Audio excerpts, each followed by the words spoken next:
नमस्कार दोस्तों, आज हम मित्र हो तो ऐसा ये कहानी पढ़ेंगे। 100 वर्ष पहले की बात है। इंग्लैंड के वेस्टमिंस्टर नाम के प्रसिद्ध स्कूल में दो मित्र पढ़ते थे।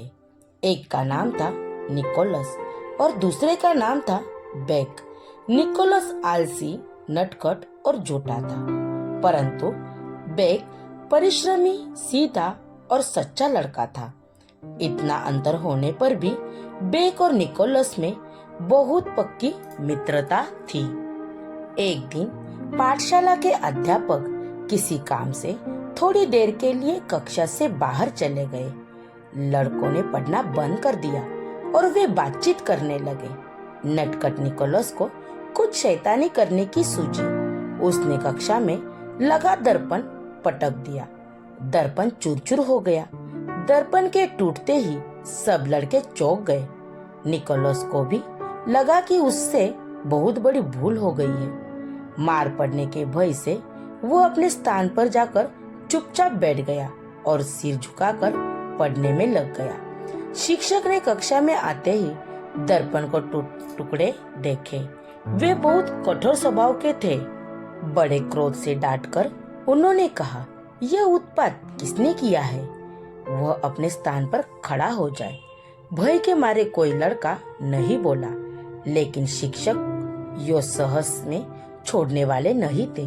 उन्होंने एक एक लड़के को खड़ा करके पूछना प्रारंभ किया। जब निकोलस की बारी आई तो दूसरे लड़कों के समान उसने भी यह कह दिया, मैंने दर्पण नहीं तोड़ा।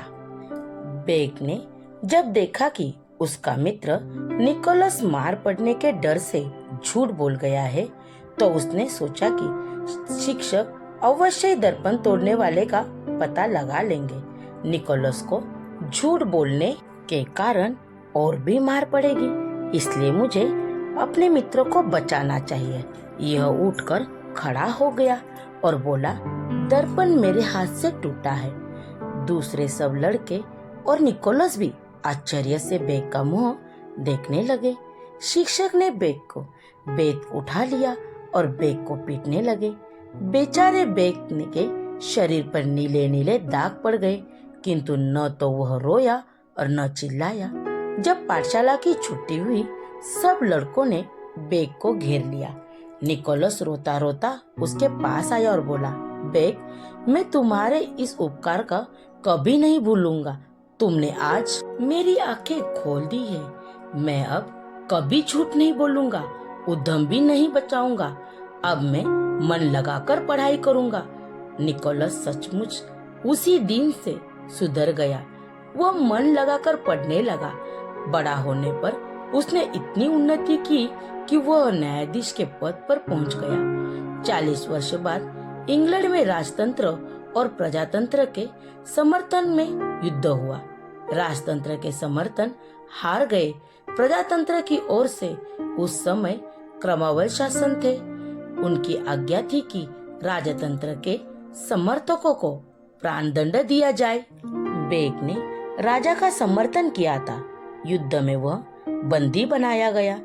एक रजिस्टर में न्यायाधीश निकोलस के सामने उसे लाया गया। निकोलस न्यायाधीश था। उससे बेक को प्राणदंड की आज्ञा सुनानी पड़ी। बेक को प्राणदंड की आज्ञा सुनाकर निकोलस का हृदय व्याकुल हो उठा। वह तुरंत अपनी कुर्सी से उठकर बाहर आया और घोड़े पर सवार होकर लंदन की ओर भागा। लंदन वहां से काफी दूर था। रास्ते में उसे 3 बार घोड़े बदलने पड़े। 2 रात और 1 दिन वो बराबर घोड़े को पीठ पर बैठा रहा।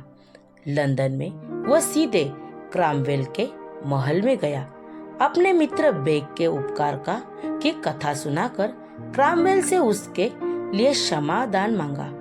क्रॉमवेल से क्षमादान का पत्र लेकर फिर वह पहले की तरह घोड़े पर सवार होकर वापस एग्जेस्टर की ओर दौड़ा।